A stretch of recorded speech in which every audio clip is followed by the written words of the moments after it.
What's going on, everyone? Welcome back to another episode of the Primetime Sports Podcast, hosted by Joey Maylari. So today is the start of the NFL playoffs, Super Wildcard Weekend. I'm going to be doing a preview with the sports guru, Mike Hurley. He's live here on FaceTime to give me his picks. We're going to break down each game, preview them, give us some hot takes, too. He's going to talk about his hot takes. I'll talk about mine. We'll talk about some ones that actually went well, too. I mean, Mike actually did say a hot take, a dark horse for the AFC South was the Jacksonville Jaguars winning the division, and lo and behold, they won the division. So he did some good hot takes. We'll recap some of our good ones and also give some new ones for the playoff run and give you guys our brackets. And we'll also rank each quarterback in the playoffs by how comfortable we are with how they're going to perform or how confident we are. So we'll see how it goes. Hope you guys enjoy it. The sports guru, Mike Hurley. How are we doing, Mike? We're doing good. Big day. Big sports day. It is. Yeah, you're going the Beast tonight, so it's probably more important than the 4:25 game between the Seahawks and Niners. Yeah, a couple primetime matchups, same hour. What are you going to do? What can you do? Mitch Marner and the boys versus the Bruins, huh? That's right. We'll see how it goes, but hopefully the Bees get you a win. So we'll start off. Seahawks and Niners, 4:30 today. Game's at San Francisco. It's supposed to be a bad day with rain. It's going to be heavy rainfall earlier in the morning, and then we'll be raining at game time still. So the thunderstorms obviously make it tough to throw the ball, so it's going to force teams to have to run. How do you feel about each team in this game? Obviously, San Francisco beat Seattle twice in the regular season, once with Jimmy G, once with Brock Purdy. How do you feel about Seattle in this game, or thoughts on the game in general? They're heavy favorites. I think they'll probably win again, but it will be a close game. Usually bad weather makes it low scoring, but the better defense usually pulls away. San Fran's probably the best defense in the league. So, yeah, I would probably say the same thing. I think it's going to be a very close game.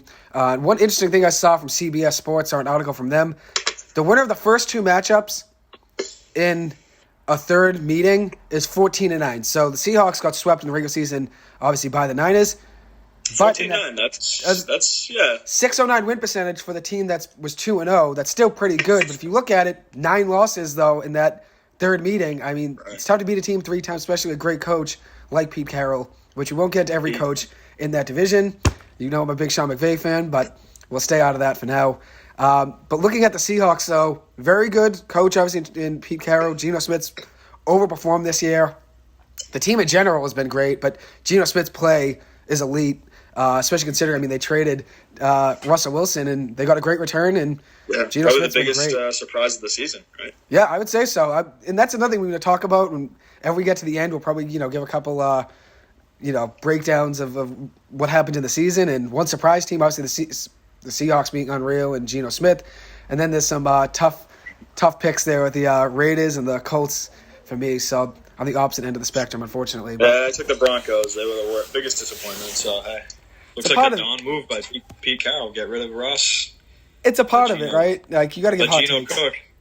Geno was nice. Geno in the year, 4,282 pass yards, 30 touchdowns, 11 picks, and a 70% completion percentage, which was number 1 in the NFL. 70%. Hey, respect. So if you look at it, as I said, 14-9 in that third meeting. Teams are that were 2-0 in the regular season versus a team. I think it's going to have to force Brock Purdy, just the weather and just the situation itself, going to force Brock Purdy to be in a heavy, high-pressure situation that he hasn't really been in yet. Obviously, a playoff game, it's a lot more tense and a bigger environment. And with the rain, it's going to be harder, obviously, to throw the ball. I think he could make a mistake, and that could cost him, at least make it very close. I think it's going to be a very, very close game. I think the Seahawks cover 9.5 easily. Yeah, I think they cover it just because I think it's going to be a low-scoring game, but San Fran just got a better running game. They got McCaffrey, Mitchell, Debo runs, that little kid, Mason, and even Purdy can run around a little bit. So they're number 1 in the NFL. And Juszczyk there, he's a decent fullback, good lead block. So if it just becomes the high school football game with all running, I think San Fran, they've got the better situation. I would agree with you there. At home, better defense. I would agree with you. They had 2,360 rush yards on the year, which was good enough for 7th in the NFL, so that's pretty impressive. And think about it. If they run like a reverse, Ayuk or somebody can get loose. Yeah. A lot of weapons on the offense. I was going to say, they probably have the most weapons of any team in the playoffs, I would say. Number 1 most weapons, I would say. You can even see the rain as their advantage, right? Because if they assume that you have to run the ball more, it takes the ball away from Purdy. Yeah, no, I would agree with that. Seattle, their run game is just middle of the pack just about. 2,042 rush yards in the season. No, they get some good players. Kenneth Walker's pretty good. Geno can move a little. Obviously, he's not really a mobile quarterback, like he was before, but he can move a little bit. Kenneth Walker solid. DK Metcalf, Tyler Lockett. I mean, they can throw the ball. It's going to be hard to throw today. So it's going to be a lot on Kenneth Walker to make plays. So we'll see what happens there, obviously. But I think Seattle's going to keep it close. As I said, I think it's going to be probably a one-score game. And obviously it's going to come down to who makes a play. And I think Brock Purdy, though, if you look at it, he's 5-0 in his 5 starts, 13 touchdowns, 4 picks. I get all that. 67% completion percentage, 107.3 passer rating. I know his stats are pretty good, but he really hasn't been in a situation where it was like a, do or die, go home, or, win or go home. He hasn't really been in any of those situations. That's why I think this situation today, high pressure, I think it could get to him. I honestly still have the Niners, I believe, going to the Super Bowl, if I remember my bracket right, which we'll break it down at the end, but I don't know if I have all the confidence, though, in him getting there. Yeah. Well, it'll help him a lot if he gets by this week, right? That's the thing. If you just get one win, I think, obviously, you get a lot of momentum. And I was listening to your boy Colin Cowherd, and he had a stat. Rookie starting quarterbacks in the playoffs, the last 9 playoff starts, they're 1-8 in their last 9 games with a 54.4% completion percentage, 200 passing yards a game, 13 touchdowns with 13 picks, with a 70.3 passer rating. Who's the one win, Dak? Probably Dak. I think Dak got a win his rookie year. Yeah, they lost. They lost second game. You're right. Yeah, it was Zeke and Dak, both rookie years. But that's the thing, though. I would say Purdy probably would be better than the 54% completion percentage. I mean, he's pretty accurate considering he throws, safer passes most of the time. It's a lot of screens and drags. Yeah, safe passes. Yeah. And you get, your touch passes right, and Debo in motion, which Debo wasn't the player he was last year. That's another disappointment, obviously. But they have a lot of weapons there, though. But he wasn't the same player that he was, obviously, that he was drafted to be in fantasy. I think their defense is better, though. Defense is money. The only weakness they have is the secondary, but if there's no passing game today, then... Yeah, you can't really get beat there, right? If you can't really throw the ball in that weather, right? You really can't get beat deep. But they're number 1 in the NFL, though, in points per game allowed on defense, 16.3. So it's pretty impressive. Yeah. Pretty impressive. He's got a couple of dump trucks. You just dump it off to McCaffrey and Debo. He does. McCaffrey, I'm not a big McCaffrey guy, but he obviously had a very good season. Yeah, he's a pass catcher, though. He screwed me over fantasy a couple times, so I was never the biggest fan of him, but obviously he has a lot of talent. He's a good player, but you were a McCaffrey guy. I know that. But that's the thing about the Niners defense. They're really good, 17 points just about per game allowed, which is obviously number 1 in the NFL, which is elite, 16.3. So we'll see what happens in this game today. If you were to give a score prediction, what would you say? I think it's going to go the under, so it's probably going to be low scoring. What is it, a 42-point line? So let me see. I don't know I'll if make anyone's sure. even going to get to 20. This could be like a 19-15 or something. 42 is the line. 9.5 the Seahawks are underdogs, but I think the Niners don't clear the 9.5. I don't think they're going to cover that. I'm going to go Niners winning this game very close, like a 20-17. But I would not be surprised. My hot take, which is not really a hot take, but I'm taking the Niners to win this game since I have them in my bracket. But I would not be surprised if Seattle were to win this game. And I think you'd probably agree too. At least you think they're going to be close. You wouldn't be surprised if they're close, but I think they could win this game. Yeah. I think they could win it. But we'll obviously see what happens there. Now we'll move on. Obviously, the Chargers, Jacksonville is probably the game you're most excited for, I'd imagine, on the weekend. Yeah. LA Chargers at Jacksonville Jaguars tonight, 8:15 p.m. The last meeting between the two teams, Jacksonville got a huge win in Week 3, 38-10. Trevor Lawrence on the day in that game, 28-39 passing, 262 yards and 3 touchdowns. How do you feel about this matchup for Jacksonville? I think it's a slam dunk, Jacksonville. Two reasons. I would agree with you. I think Trevor Lawrence is better than Herbert. I'm with you. More importantly, I think Staley is the worst coach in the league. And Peterson, he's already won a Super Bowl, so huge coaching advantage. They're at home, and it's not like Herbert's played in the playoffs yet, so it's essentially like a playoff debut for both of them. I'm with you there. Trevor played more big games in his life. He's college football, national championships twice. He's never lost in a Saturday game. High school, college, or in the NFL. He's never lost at all. He doesn't lose much, obviously. If you look at on the season, great season for Trev. Last matchup, 38-10. 38-10. 3 touchdowns for Trevor in that game. I think it's going to be another rout. I really think he wins by at least 2 scores. The 2.5-point underdogs in this game, I think it's just because LA has probably more talent than Jacksonville, I would say. Roster-wise, they should be better than they are, but the coaching obviously makes a big difference. And they have some injuries as well. I don't know. Mike Williams is out. Yeah, I think Jacksonville might have a deeper passing game. Yeah. Chargers just have Keenan Allen's more high-end players. Eckler is what you probably hope ETN can be at his ceiling. So I mean, Etienne had a very good year, but I would agree with you there for sure. Yeah, I mean, Eckler had like 20 touchdowns though. So. You're right. If you look at the Chargers, I mean, Brandon Staley's obviously not a great coach, and you lose Mike Williams for 2 to 3 weeks with a back fracture because he played last week at a game against Denver that didn't really mean much. And I think at the end of the day, the Giants made the best decision by benching all of their starters. You got to play it safe. Yeah. Also, Peterson now knows that Staley's going to go for all these 4th and 4s on their own 38. The analytics say it, but I don't agree. Yeah. Position battle. Yeah. Oof. And Jackson's coming in red hot. I don't see Staley making the right decisions. So I would agree with you there. That's going to hurt Herbert, and they're on the road. Jackson's coming in red hot. 5 wins in a row. They've already overachieved. Yeah. They had a win and get in last week. So and they did it. They're already playing intense games. And they shut down Derrick Henry. And if you look at it, they not only have achieved over the expectations of what they've already had. I mean, they've already overachieved heavily. Going into the season, there weren't really heavy expectations on the team. But now they're playing with house money and winning 5 games in a row, getting hot at the right time, and getting in the playoffs, which, as I prefaced with in the beginning of the episode, you did have them as a dark horse. Even though you didn't have them win in the division, you said I would not be surprised they're a dark horse to win that AFC South division. You were right about that. It's going to be a genuine home game because I don't think the Chargers really have a big national following. So you're right. Game for Jacksonville, first time they've been in the playoffs in a while. You're right. I would agree with you there. I mean, I'd imagine. I think it's going to be a good atmosphere for that Jaguars team. Why not? I mean, it's their first playoff game since 2017, right? That AFC Championship run. I just can't believe they're home dogs. Really not. It obviously has to do with probably just that roster. As I said, they're more top heavy, that roster in LA, but I think Jacksonville is the underdog here, obviously, but I don't really see them as an underdog, though. Do you know what I mean? I think they win this game. Well, statistically, too, since week 9, Trevor Lawrence is one of, if not the best quarterback in the league. You're right. Yeah, no, he's been balling. Takes care of the ball, scores a lot. I mean, on the year, his stats are great overall as well. If you look at it, he had 25 passing touchdowns, 8 picks, 5 rushing touchdowns with 30 touchdowns total in the season, 17 games, 66% completion percentage, which is obviously great. I mean, he had a great season. He had a great run. And it's not like, the quarterbacks, they're similar physically. Yeah. Both like 6'6", 230. I like Trevor Lawrence more, though. I think Trevor Lawrence is a better quarterback. But if you look at this is Jacksonville's first playoff game since the 2017 playoffs. It was really 2018 a year, but 2017 season, they lost that AFC Championship to the Patriots. Then before that, the last time they made the playoffs was 2008. So the last 2 times they made the playoffs were 2008 and 2018. So that crowd's going to obviously be electric considering how much it will overcome. Quarterback like this, so.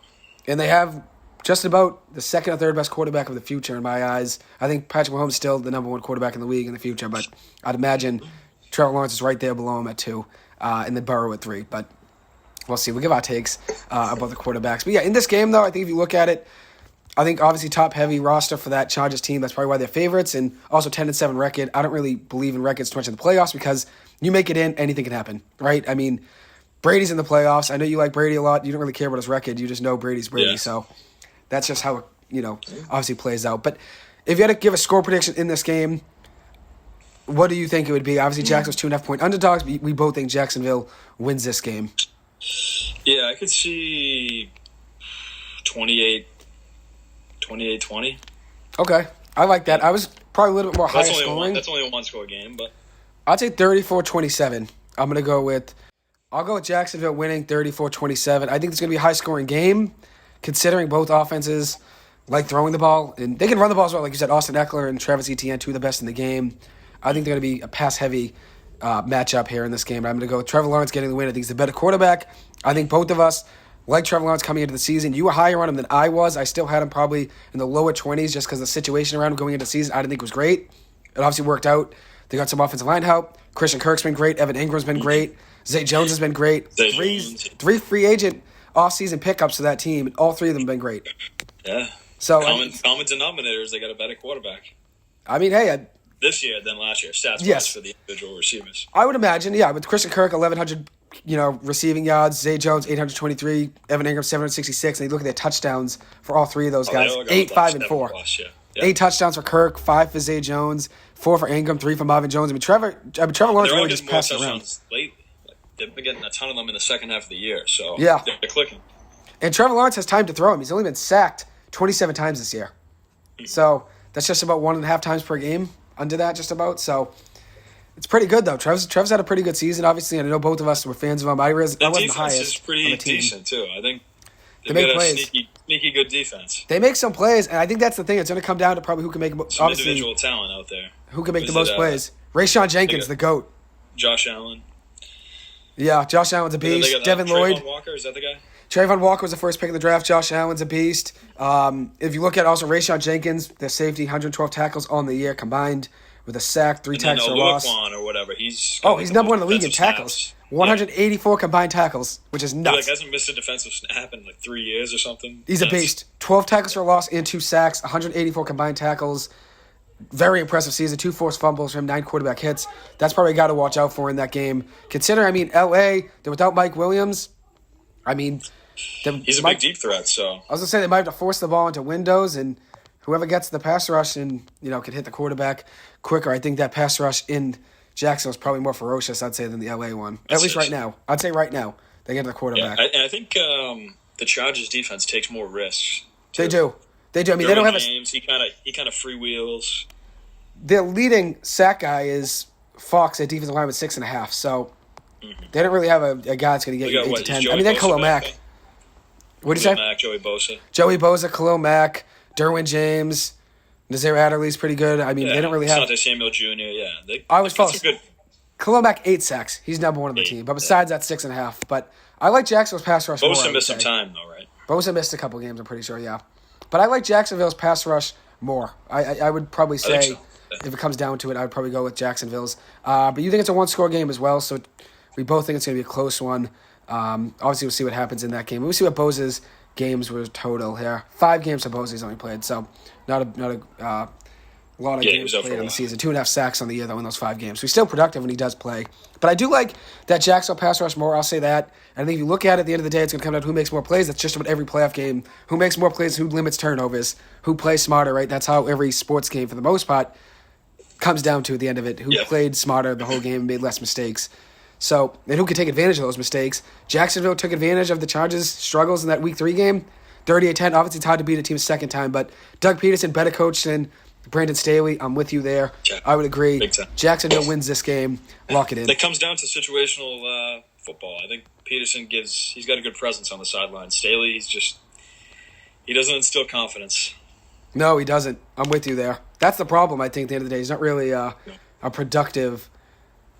Yeah, he's known for rolling the dice, but he doesn't win enough of those dice rolls. I would agree with you. I think, here's the thing, they should have more production than they have. They still score points. They're 13th in the NFL in points per game, 23, middle of the pack. They still score points, 8th in total yards. But I would agree with you. I think this team's not really equipped with the coach to really win and go on a run. So I would go think in that division, right, there's not really any standout defenses in the division they play, so a lot of high-scoring games in that division. I would agree with you there. Even and that division Chiefs, they regularly let up high 20s in points. They do. That division, though, was one of the most surprising divisions in football, just how deflated it was the whole season. The Chiefs are 14-3, Chargers being 10-7 are good, and then you look at the other two teams, Broncos 5-12, obviously had a tough season, but it just was not the year of, and the Raiders as well. The Raiders were 6-11. It just was not the year for that division. I was a big Raiders guy. They finished 6-11. That was one of the worst parts of the season. But even they had a good offense. They scored points. They have talent. Obviously, Josh Jacobs, one of the best running backs in the league, and Devontae Adams, still the best receiver in my league, in my eyes. I know you're a big Cooper Kupp guy, but I think Devontae Adams is still the best receiver in the league. So, Cooper Kupp. We'll see next year. McVay's going back for another year, so we'll see what happens. And they also said they're going to keep Matt Stafford for another year, too. They picked up his option, I believe. So, both of them will be back, McVay and Stafford, the two guys that led them to a Super Bowl last year with Cooper Kupp. So, we'll see what happens in that game. So, we both like Jacksonville in this game over the Chargers. Now we're moving to Sunday's games. Miami Dolphins at Buffalo Bills tomorrow at 1 o'clock. Miami without Tua Tagovailoa and Teddy Bridgewater. Quarterback Skylar Thompson, he's a rookie, will be getting the start for Miami. 1 touchdown to 3 picks on the year for Thompson. As I said, a rookie quarterback, and rookie quarterbacks don't really have much success at all in the playoffs, especially a guy that's only played a couple games. Barely played, yeah. Yeah, only has played a couple games. He does have Tyreek Hill and Jalen Waddle, but they really couldn't force the ball downfield to them last game. And they had to win to get in. They did end up beating the Jets in a 9-6 game with 3 field goals. 3 field goals, 302 yards on offense, and really couldn't really get much going on offense. Skylar Thompson was 20-31 passing, 152 yards, no touchdowns, obviously, and a 76.3 quarterback passer rating. But you look at it, that game, they really relied on the run heavily. Mostert was 11 of 71. Jeff Wilson was 16 of 72. Do you see any chance for Miami to keep this at least somewhat close. I think the line's what, 13? 13 and a half. Yeah, 13 and a half. No, I think this is going to be like 45-10. They might be able to pull out like some trick run play.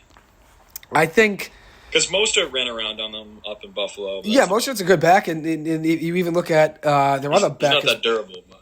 Yeah, Mostert's not the best back. I would agree with you there. He's pretty good, though. Jeff Wilson's pretty solid, too. Their only shot for a touchdown is Hill or Mostert or Waddle, get loose. Wilson's pretty solid. Or Gesicki even had a pretty good game last week, 4 for 46, which was leading receiving in yards for that team, who has Jalen Waddle and Tyreek Hill. So, but if you look at it, we both do like Jason Sanders. He was 3 of 3 in that game. So that's a positive for that Dolphins team. But I'll say this, though. Buffalo, 13.5-point favorites. Obviously had a good win against Patriots last week. Get some momentum back.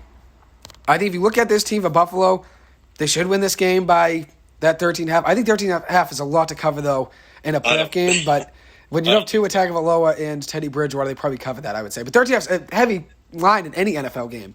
13.5 is a lot. I think this is going to look a little bit like Georgia versus TCU. You think so? 65-7? I think so, yeah. Usually playoffs ramps up the intensity, so all the Buffalo guys are going to be running around nuts. They wish they had the bye. They think they deserved it. So, I mean, this is as close as a bye as you're going to get. Yeah, I would agree with you there. I think if you look at Jacksonville Chargers game, I think that'll be close when Jacksonville gets a win. You look at this game, probably the reverse, though. Probably will be a Buffalo blowout. So, even though our first two games we both thought were going to be close, this will probably be the one game that's a blowout. This is going to be a blowout. That's going to be obviously a tough one. I think the one thing for the Dolphins, though, is they do have a lot of firepower. I mean, if you just get the ball to Jalen Waddle in open space at Tyreek Hill, they can make things happen. That's why I don't think they're going to win this game. Obviously, I think they're going to lose. But Buffalo's rolling, though, right now. 7 wins in a row. They'd have to pull out some type of wildcat to mix it up and hold the ball. I don't think they've got any other shot. Does Skylar Thompson throw for 200 yards in this game? He only threw for 152 last week. I don't think so. Here's the thing. They're going to be down. They're going to have to throw the ball. They're not going to rely on the run as much. They're going to have to abandon it at some point.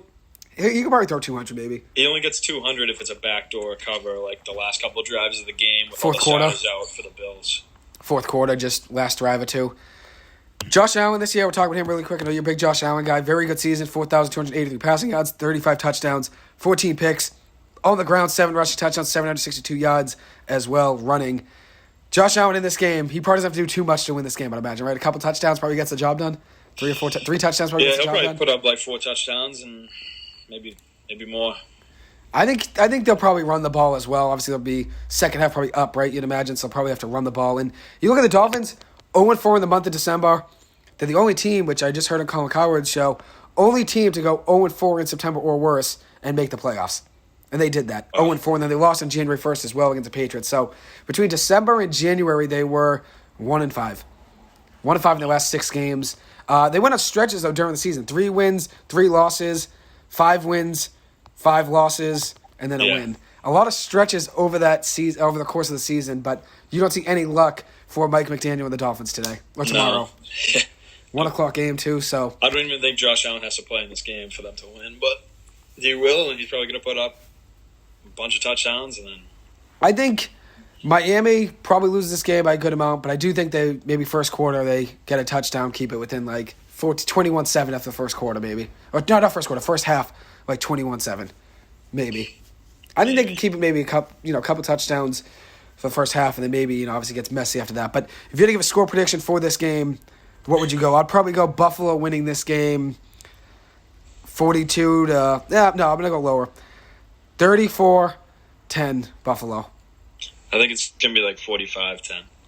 Okay. 34-17 I'll go. I'm going to give the benefit of the doubt. I'm going to give another touchdown. 34-17 Buffalo Bills winning this game. So now we're moving on to my game, my favorite game of the weekend. New York Giants at Minnesota Vikings, 4:30 p.m. Giants obviously playing with house money now. No one really expects them to be where they're at right now besides me and very few others. If you look at this Giants team, they're fully healthy. Everyone in the injury report is completely cleared. Everyone's healthy to go. Isaiah Hodgins was put on the injury report today. I don't know if he got hurt getting off the plane or something because he didn't practice. Or he wasn't hurt during the week and also didn't play last week, so I don't know how he got an ankle injury, but they say he should be ready to go and is expected to play. Were they partying again like last time they made the playoffs? I would hope not. 2016 was a tough stretch for the Giants. But first playoff berth since 2016. We haven't won a playoff game since that 2012 Super Bowl run. A lot's on the line for the Giants in this, but at the end of the day, I think they're playing with house money, even if they weren't not to win this game. No one expected to be where they are right now. They're over-exceeded expectations, just like Geno Smith and the Seahawks. Even just Jacksonville and Trevor Lawrence, they've exceeded expectations. I think the Giants are just like that as well. And how do you feel about this game? We talk about Minnesota as well. Worst point differential for a 13-win team in NFL history. -3 point differential. Yeah. Well, I think once you're in the playoffs, the expectation is you have to compete and try to win. So I would agree. I think this will be a toss-up game. I think the Giants can beat them, obviously. I think they have a better defense if they get the pass rush in there on Cousins. I would agree with you. Get a lead. Giants probably have a better run game overall. So if they get a lead and start running the ball, they should be able to pull it off, I think.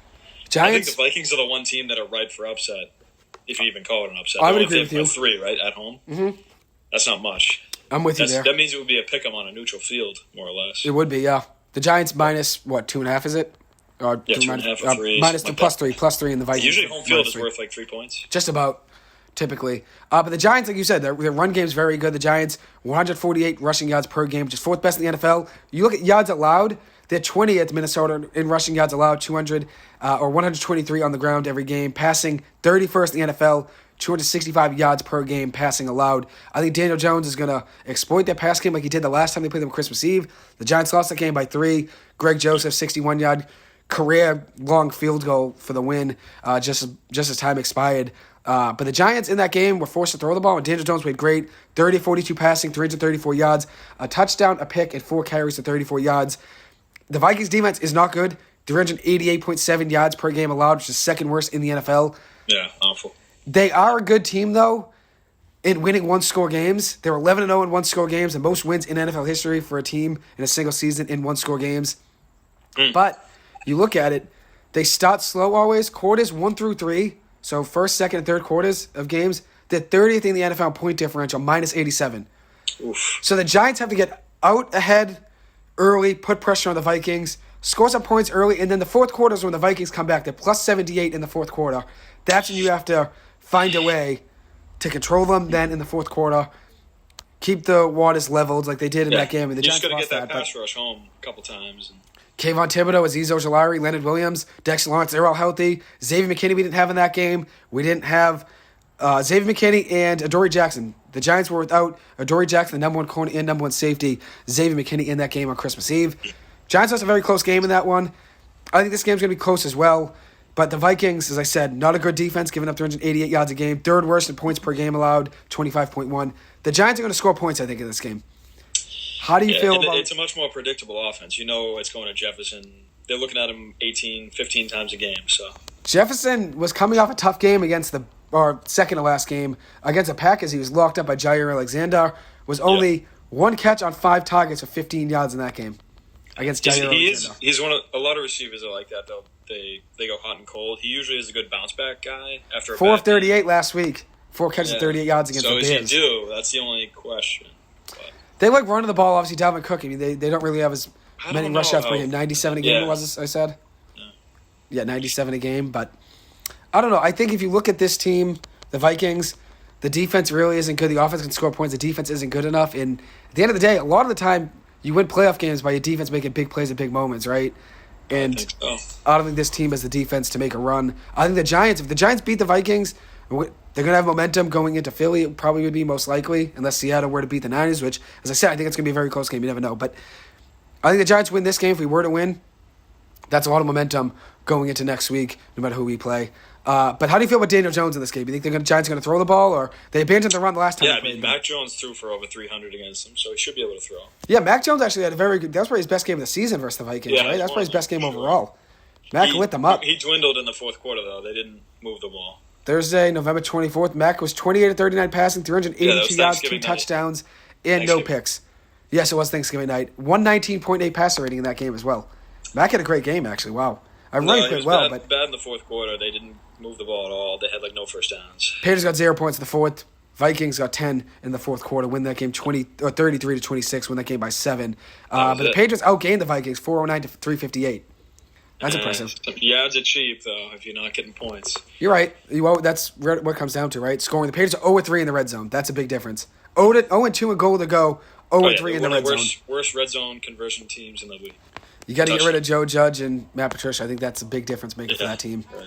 get rid of both those guys, I think it's going to make a big difference. But the Vikings had time possession 36 minutes to the Patriots 23. It's impressive you were even in that game. Obviously, like you said, points, are more important than time of possession and goal to go and everything else. Obviously, you'd rather win the game than, have more yards than the other team. You're right. Yards are cheap. Points are cheap. You got to get points.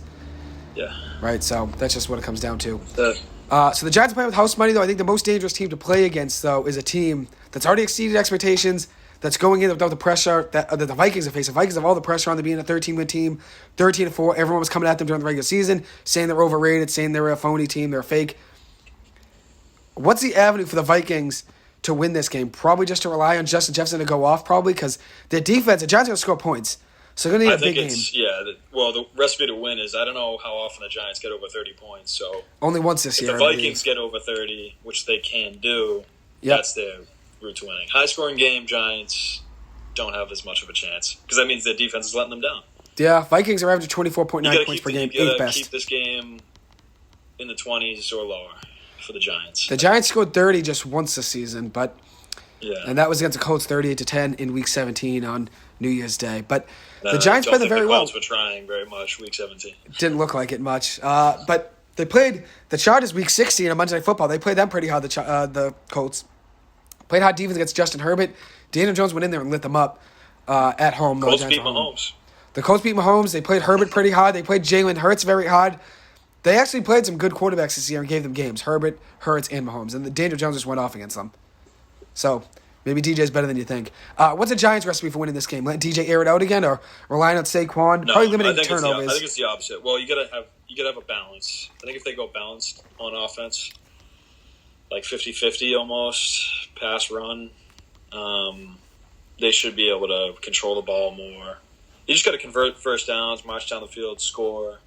And then on defense, you just got to stay strong and hope if you have a lead in the second half that you can get the pass rush home a couple times. Definitely. Kirk Cousins turns it over. He does. No, for sure. He fumbles. He's not a freak athlete back there. So I'd agree with you. And the Giants' pass rush is only getting better. If the Giants are playing from behind, probably becomes an issue because then they're going to be forcing it a little bit. That's not really their game. They don't have Justin Jefferson out there. I get that. The Giants really don't have the receivers, but if you look at the Giants' receiving core, though, Richie James, Isaiah Hodgins, Darius Slayton, they all stepped up, obviously, with Galladay not really being productive this year at all, except that touchdown last week by Kenny Galladay was elite. Did you see that touchdown catch? I did. Hey, you got to hope maybe he can do that in the red zone for them this week. Hey, he was number one on the depth chart the Tuesday and Wednesday, first day of practice this week after that game. He was number one on the depth chart. Do you think he gets more snaps this week? I think so. Well, his confidence better be up. He finally got a touchdown, so... Here's the thing. He really fell off the depth chart. Weeks 5, 6, 7, he stopped even playing, really. And that's when Richie James, Darius Slayton, Isaiah Hodgins, and a couple other receivers for the Giants started getting more snaps. The Giants really don't have much depth at receiver, so Galladay's probably still, even if he doesn't start, he's your fourth receiver on the team. We don't really have many receivers. But on the year, 6 of 81 for a touchdown. That was his best game of the season. Best game as a Giant. First touchdown as a Giant came in the last game of the regular season, his second season. Well, at least all the guys are used to getting the ball thrown at them. Richie James, Hodgins, Yeah, no, I'm with every you. one of them has been a number one guy in a given week. So you're right. No, that definitely makes a difference. That helps. You don't on the Vikings. These guys it's Jefferson and then a big drop. That's the difference. I guess they got Hawkinson's been pretty good, but he's new. That's the difference. If you look at Kenny Galladay, though, week 12, 14, 15, 16, 17, his snap totals 19, 11, 1, 2, 7. Then last week, 63 snaps, played every snap on offense for the Giants, with the Giants resting their starters. But he really hasn't played much since week 11 was the last time he had over 20 snaps. Yeah. 33 snaps in that game against the Detroit Lions. So he really fell off. If he goes and gets a touchdown in the playoffs and fans start liking him again, maybe he's got some mojo. I honestly would love to see that. That was genuinely one of the happiest moments of the season for me, was watching Galladay catch that ball. It was a great catch. It was elite. He acted like a dog after. He didn't even celebrate. Was just locked in. I think he's ready to go. Brian Dable hugged him after that play. It was a great throw by Davis Webb. I think he has some momentum going into this week at least. And if you look at the Giants receiving core, Richie James, I'd say is the Giants' number one. Hodgins, over the last few weeks, though, 3 or 4 weeks now, has been getting more and more chemistry with Daniel Jones. I think Richie James, though, on the year, best receiver for the Giants. Slayton has the most yards, 724, but I like James the most. He's got the most catches on the team, 57. Well, Saquon's the top option on the offense, right? 57 receptions, which is number one, tied with Richie James. And then obviously rushing yards, 1,312, with 10 touchdowns on the year. In 16 games played, Saquon wasn't hurt this year at all. Daniel Jones, both of them played every single game besides Week 18, which the Giants were resting their starters. So that's impressive on its own, the Giants staying healthy. That's huge.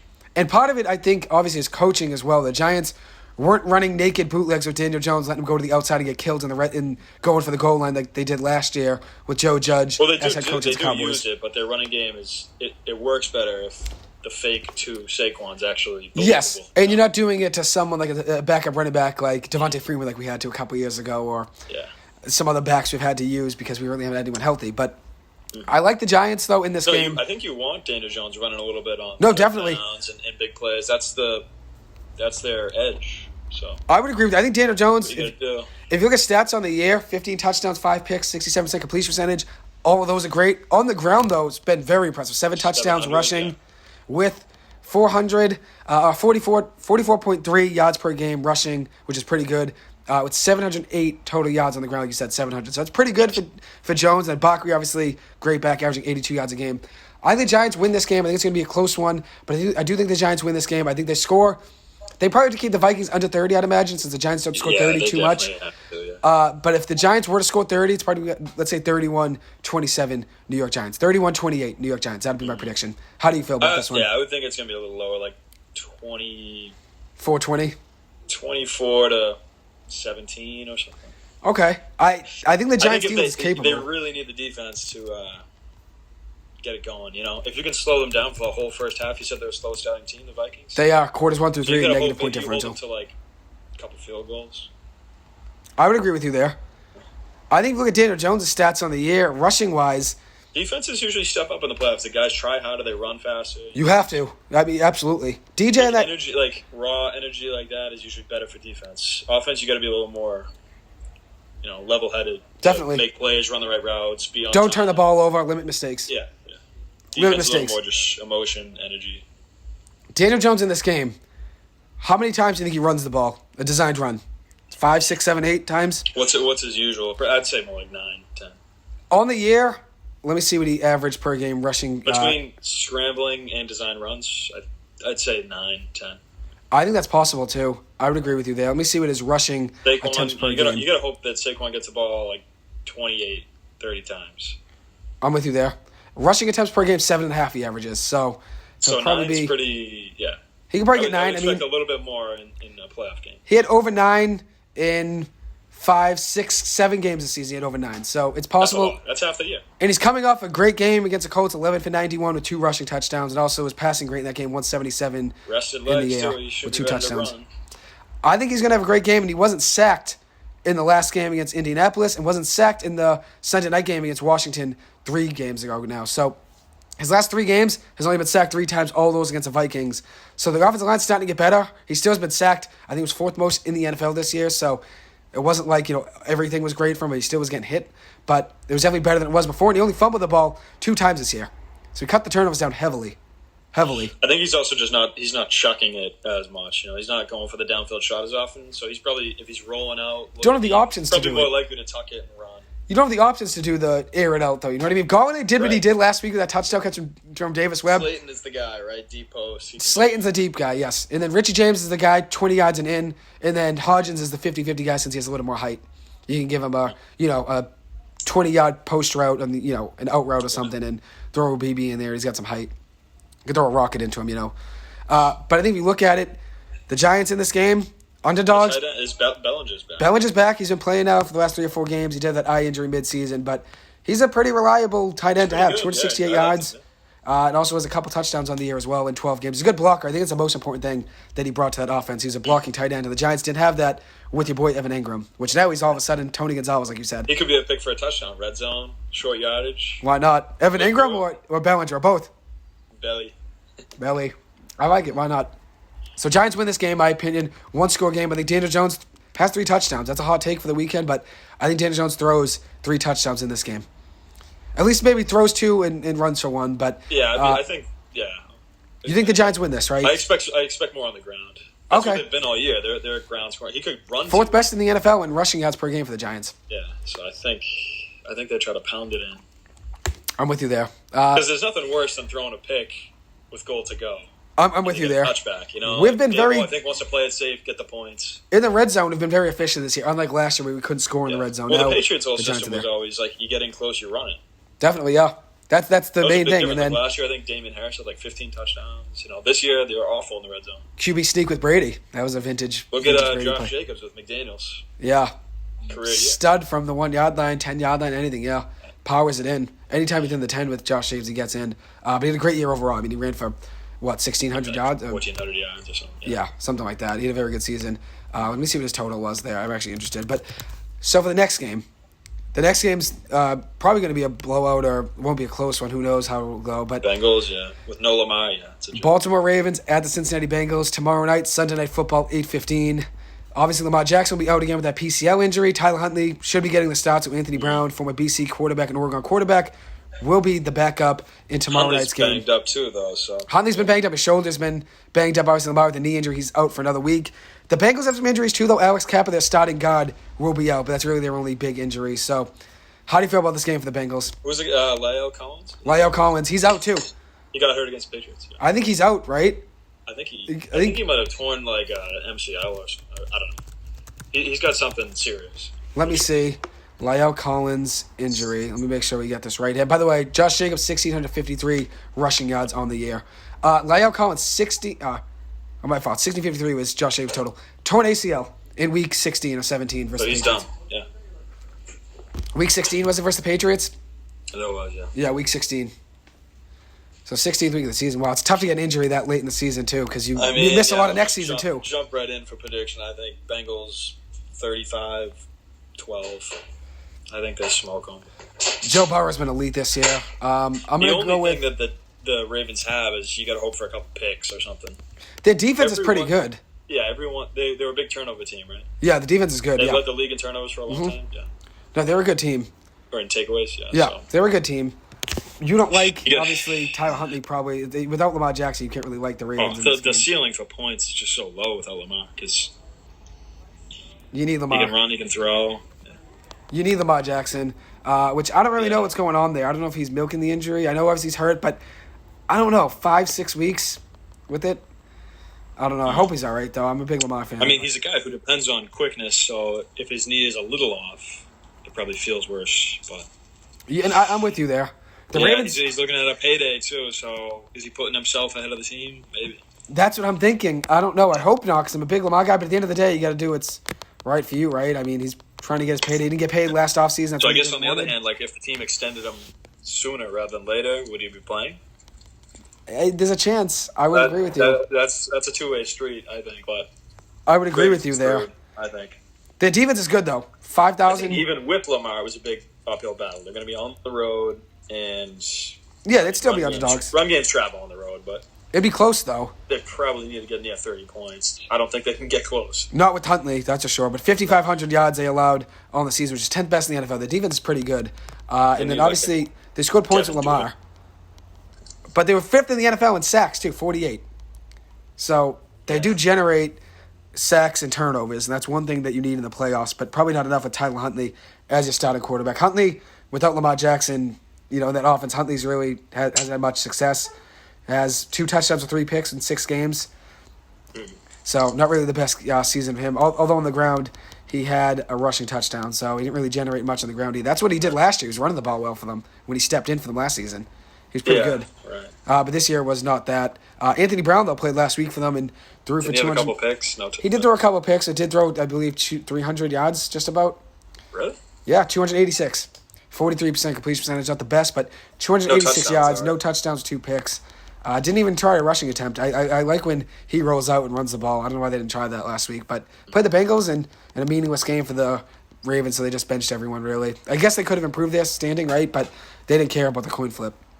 They just cared about keeping everyone healthy. But I think Jamar Chase, that's probably going to be the main thing the Ravens got to worry about. If the Ravens can shut down Jamar Chase, and I don't know. Chase, the Patriots shut him down.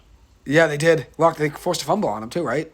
Forced a fumble. He dropped a touchdown. He was probably responsible for the pick 6. Yeah.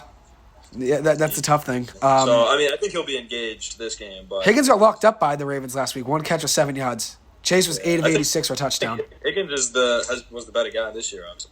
Healthy, too. The whole season just about, so it makes a big difference. But Burrow, though, in this game... They just got so many options to throw the ball, too. I was going to say, Burrow's going to have time to throw, even though they've fifth most sacks in the NFL for the Ravens. The Ravens are probably deflated, right, without Lamar Jackson. You got to think they probably won't be in this game. What's the line of this game? I believe it's 13 or something? I think it's 8.5. 8.5. Oh, it's 8.5. My fault. 8.5. 13 was the other game, the Dolphins. 8.5 in this game. My prediction, though, score-wise, I'll go Bengals winning this game 38, Ravens 17. I don't know. I think I would agree with that, 38-17. No trust in that. 17, 38-17. No trust in that Ravens team. I bet the defense will come to play, but... I mean, J.K. Dobbins coming off fully healthy. Too, so. J.K. Dobbins was benched last week, didn't play, and on the air, he's had a pretty good season. Yeah. 520 rushing attempts, 520 rushing yards, which is a lot considering he missed most of the season. Only played 8 games. But yeah, they're going to be able to put 9 guys in the box, though. So. Yeah, no, they can stack it, and you don't have Lamar Jackson to run the ball too. So the options with Huntley won't really work as well, especially considering he only has 137 yards on the ground on the season, averaging 22 yards. Well, he's banged up too, right? He has shoulder injury, and I think it's 2 injuries. I believe it's shoulder and wrist or something. There's shoulder and ankle or something. Yeah, so he'll be banged up obviously still. So neither one has much confidence in the Ravens in this game. John Harbaugh, great coach though, but we'll obviously see what happens there. Move on to one of your favorite games besides Trevor Lawrence. Dallas Cowboys at Tampa Bay Buccaneers Monday night 8:15. The Bucks probably game of the week. I would agree. I think the Bucks coming into this game, they're obviously underdogs. 2.5-point underdogs, right? But that's still a favorable line for a team that was 8-9. So I know they're a home team as well, but favorable line for a team that was number 1 in the division. I know the NFC South was not a great division, but being 8-9, winning the division, still get yourself in the playoffs. So I said, the Bucks won the division 8-9. You still get yourselves in the playoffs, but the 8-9 record, obviously not the best record for a team that was a Super Bowl favorite heading into the year. And just about every year Brady plays, his team will be a Super Bowl favorite going into the season. But one thing about the Bucks, though, record doesn't matter once you're in the playoffs, right? I think we've talked about that already in this episode. How do you feel about the Bucks going into this game? I think they're in a good spot. I think they're similar to Lawrence, right? They're getting a game at home, underdogs. I think their defense could wake up. That was the big disappointment, too, right? The defense wasn't healthy most of the season, though, too. The defense wasn't healthy, but they've got some studs on the defense. They have a lot of talent. Their best defensive game of the year was probably against the Cowboys week 1. Week 1, they beat them. Big time. They beat them 19-3. Only allowed 3 points. They beat them bad, yeah. Cowboys barely got in. And that was the first quarter. It was 6-3 after the first quarter, and then Bucks didn't allow a point after that, and they only gave up 244 yards total in that game to Dallas' offense. Was it the first drive one of the best that in the Cowboys got a field goal? I believe so. It might have been. Yeah, 51-yard field goal by Brett Maher, first drive. Mm-hmm. And then after that, nothing. So pretty impressive for that Bucks team. For Brady, I think. First drive it was for them. You drilled that. But you think Brady wins this game? I think they win. I'm not sure. It probably won't be a blowout. It's 2 good teams, but Dak turns it over. He's been turning over a lot lately. Dak's been struggling. Had the offense humming, 2 weeks ago? They were all over the yeah, guns blazing. They were 27-13. They beat the Titans. That was the Cowboys, actually. But the Bucks blew out who? Was it the Panthers? 30-24 it was? Yeah, I think it was the Panthers. It was Panthers. I was looking at the wrong score. They're winning in game, so. You're right. Brady's going to be ready. They got the connection back to Mike Evans, too, in that game. Mike Evans had 3 touchdowns, it was? Put up a hat trick, I think, yeah. 10 for 207 and 3 touchdowns. It's a good guy to get going. I don't see Brady losing the game. Plus, there's the stat out there. He's never lost to the Cowboys. He's never lost to the Cowboys. 7-0 in his career. Yeah. 7-0 with a 95 passer rating, 1,945 yards, 15 touchdowns, and 5 picks in 7 games. Oh, that sounds like the total season numbers that Daniel Jones put up this year. That's Brady in 7 games versus the Cowboys, but yeah. Here's the thing. Dak Prescott coming off his worst game of the season, 14-37 passing last week, 37.8% completion percentage, abysmal, 1 touchdown, 1 pick. Not coming off a good week at all. Even in that Titans game a few weeks ago, 2 touchdowns, 2 picks. Didn't look great in that one. I think the last good game he had was probably the Eagles game. They beat the Eagles 3 games ago now? Yeah, it was 3-47 yards, 3 touchdowns. And that was against Minshew, right? So against Minshew, Gardner Minshew was the quarterback. Jalen Hurts was out. Yeah. So against Minshew at home. Dak has not had a good season, obviously. He's been struggling heavily.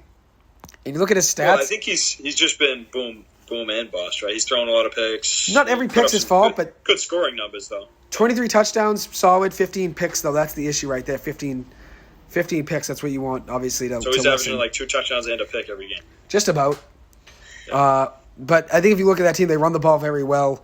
Tony Pollard, probably the best weapon. CeeDee Lamb's a great weapon, too. I'd probably say he's the best. CeeDee and Pollard, yeah. Pollard didn't really get involved the first week. So 1,000 yards rushing on the season to Pollard. And obviously in the pass game, too, I mean, he's pretty talented, too, as a receiver, 371 yards. He's a home run hitter. He can take it 50 to the house, but 12 total touchdowns. This is a tough defense. This is a fast defense, too. You look at the Bucs, those though. Linebackers are just missiles. Look at the Bucs, though. Like you said, I mean, they have talent. They're 2-1 in their last 3 games. I guess 2-3 in their last 5, though, still. But the Cowboys are losing that game. Week 18, playing their starters. Dak didn't look good. They obviously had a lot at stake. They could have still gotten the 1 seed if the Eagles would have lost and the Niners would have lost. Probably unlikely for both those things to happen, but they still played the starters that didn't look good against Washington. That's right. And the Bucs. And it was Howell, right? His first game ever. Sam Howell. Looks like he'll be the starter next year, they said. But it's always a risk if you play your guys in the last game and they just come out flat. That's the problem. That Giants didn't play anyone. I think it worked out for them. The backups played pretty hard against the Eagles. They were in that game. Yeah, and the Eagles starters didn't look great, but they get an extra week off. Like, they don't. So they can relax, they keep injuries. Keep injuries low. I think that's the biggest thing. Get the rhythm back. Attrition. Yeah. But Brady played pretty well. Only a few drives last week, 13-17, 84 yards, a touchdown. Only played, a half just about. So not a bad game for Brady, but they lost to the Falcons in that game. But who would you say is the most important player of the Bucs for that to step up? Is it Leonard Fournette, Mike Evans, Chris Godwin? Who would you go with? I'm going to go with Godwin. I think Brady's connection with Godwin last year, whenever Godwin was on the field, I mean, it felt like he was going for 7 for 85 in a blink. I think Mike Evans and him have their chemistry back. I think Godwin and him have to get rolling. I think Godwin, because if you look at it, it's going to be Mike Evans versus Trayvon Diggs.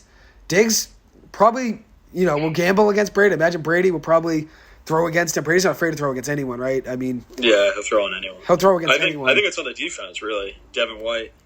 I would agree with that. I was thinking more of the run game. If the defense comes to play, it's going to be big time for the Bucs. Because the Cowboys' defense is pretty good, though. I was going to say the run game. I mean, Leonard Fournette probably has to have a good game as well. But what'd you say, the Bucs' defense has to step up? Yeah, I would say Devin White is the guy.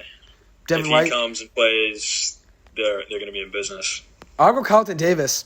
Probably has to cover, I'd imagine. Sean Murphy-Bunting, is he still? He's still there. Murphy Bunting's still there. He was the playoff hero, right? 3 picks. Yeah, no, he's solid. Last playoff, yeah. He's pretty good. He's probably the second corner right, and Carlton Davis is good too. Picked off Rodgers, you're not a big fan of. No, but he had three straight weeks with a pick in the playoffs. I remember that, yeah. They played... I think he picked off Breeze, Rodgers, and then... was it Mahomes, I guess? Someone, yeah. What, 2020? Mm-hmm. Yeah. He's good, though. I think Davis is more of a play you have to watch out for because he's probably going to have to cover CeeDee Lamb, I'd imagine. That's the number 1 receiver on the team, right? But Levante David's a stud, too. They're very talented, that defense. Antoine Winfield's good. That defense is stacked. Vea up front. Yeah, no, they're still good, but I don't know what happened. They got Logan Ryan, Shaq Barrett. But what happened to that team, though, allowing... I think Shaq Barrett done for the year? I think so. I think he might be. He got hurt, week 7, 8? Something like that. He got hurt early on. Let me see. He's been out, though, for a while. But overall, though, that defense is talented. I don't know what happened to them this season, considering I think they took the foot off the gas. But when you're in the playoffs, you just got to hope that they get motivated. Week 8, he got hurt, done for the season, Shaq Barrett. But they still have a lot of talent, though, in that pass rush. We'll see what happens. But if you had to give us a prediction for this game, what would you say? Bucs are winning, right? Yeah, I'd put Bucs at 31. Put the Cowboys at... this 24, I guess. I'll go 27-26. Very close game. I think the Bucs can win by a field goal at the end. Monday Night Football, too. The pressure's on the Cowboys, I'd imagine, right? Considering, highest seed, had a very good year. It's always on Cowboys. It is Cowboys, obviously, yeah. They put the pressure on themselves by their fan base. Obviously, always saying they're going to win the Super Bowl. But I think this game, though, Brady's an underdog, but how often is Brady an underdog when you're not going to pick Brady? You always take Brady no matter what. So. Yeah, but he's also at home here. They played week 1 at the Cowboys. You're right. Won that game 19-3, like we pointed out. So I think Brady, the main game plan for him, I think if they can put up 30 points, they win this game. If they put up 30 points, they win this game. I think it's going to be under 30. I think it's going to be 27-26. But I think the Bucs can just get going, get the connection with Mike Evans going. They win this game. It's every time people start thinking Brady's not going to win, he just comes out of nowhere. I think by next week, people are going to be saying he's a favorite.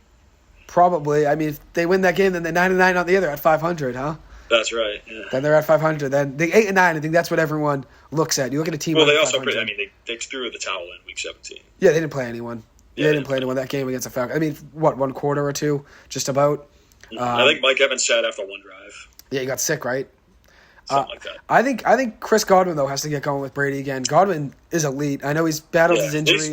Ever since Godwin came back from injury, he's been getting the ball a lot. Maybe he's not getting in the end zone, though. Number one. 12 targets a game. Number one in receptions, 104. You got to get him going a touchdown, though. That's what I mean by connecting. 3 touchdowns on the year, though. That's what you need. You need to get the connection going in the red zone. That's what it was last year. Brady found them. They're still solid in the red zone. Yeah, Russell Gage. Their running game's what's been a disappointment. Yeah, I'm with you there. That's, I think, Fournette's got to step up. Fournette's rough. Only 3 touchdowns on the year. I like Rashad White. I think they got to get White going. They probably do. White's, 481 on the ground in the year. Fournette's 668. So, not a good year, though, for either guy on the ground. They're averaging 3.5 and 3.7 yards per carry. Obviously, the offensive line had some injuries. Guys retiring. Mopit retired. Jensen the center. Was out for almost the whole year. Yeah. Yep, Jensen got hurt. Tristan Wirfs missed some games. Was battling injuries. So, you look at it, they didn't really have much health. One guy we're both fans of, Russell Gage. 5 touchdowns. They're second best in the team receiving receiving touchdowns. Gage, over-under, 5.5 catches.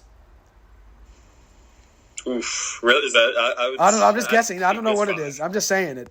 I'm assuming the offense is going to be good, so I think 5 for him. Does he catch a touchdown? Yeah. Ooh, he might. Yeah. That's our boy. For a hot take, I'm going to say he goes for 6 or 80 in a touchdown. Yeah, he could sneak in. Brady's going to pin the ball to his chest. Yeah. Brady loves him. Brady threw to him a lot whenever he's hurt. Yeah. Brady loved throwing to him. What's not to like? Get your hands up, catch the ball. Why not, right? Whatever works. I'm going to go with the Bucs winning a close game here, and you will as well. I think this is when we'll probably get, now when we go on to our brackets, this is where we're going to probably differ on some picks. Because I know you have Trevor Lawrence going pretty far, right? I hope so. I'll give you mine. You give yours, I'll give mine, whatever you want to do. Let me look here. You can go, or I can go either one.